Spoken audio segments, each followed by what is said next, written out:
बिस्मिल्लाहिर्रहमानिर्रहीम। अस्सलाम वालेकुम। कुकिंग एंड ब्यूटी विद तैनियत में आपको वेलकम कहती हूँ।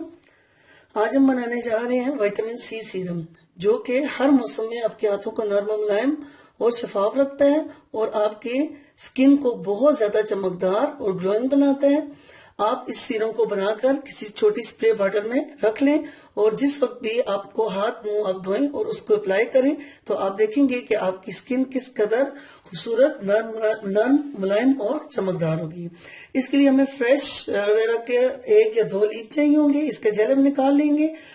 एक छोटी बोतल के लिए सेब का सिरका, जो कि 2 से 3 खाने का चम्मच हम मिलाएंगे और तकरीबन आधी बोतल हल्के गुलाब जो है वो आप इसमें डाल दें और 3 से 4 कतरे हम विटामिन सी के इसमें डालेंगे।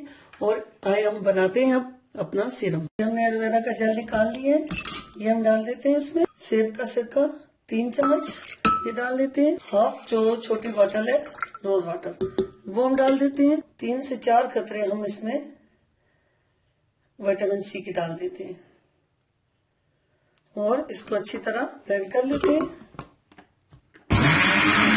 हमने अपना सीरम तैयार कर लिया है, इसको अच्छी तरह हमने ब्लेंड कर लिया। इसको इस तरह मैंने एक बाउल में डाल दिया। आप देखेंगे इसको आपने एक छोटी स्प्रे बॉटल ले लें, उसमें इसको भर के रख दें। तो इसको अपने चेहरे पे और हाथों पे स्प्रे करें या फिर आप रुई के जरिए अपने हाथों पे और चेहरे पे अच्छी तरह इसको लगा दें। तो आप देखेंगे कि आपकी स्किन किस कदर सॉफ्ट और चमकदार हो गई है और ये एक्ने के लिए भी बहुत ज्यादा जबरदस्त है। अक्सर जिन लोगों को दाने निकल आते हैं और उनके निशानात रह जाते हैं, आप ये सीरम इस्तेमाल करें, इससे आपका चेहरा बिल्कुल साफ शफाफ हो जाएगा। अगर आपको मेरी ये वीडियो पसंद आए तो मेरे चैनल को सब्सक्राइब करें और लाइक करें और मुझे आप इजाजत दें। अल्लाह हाफिज।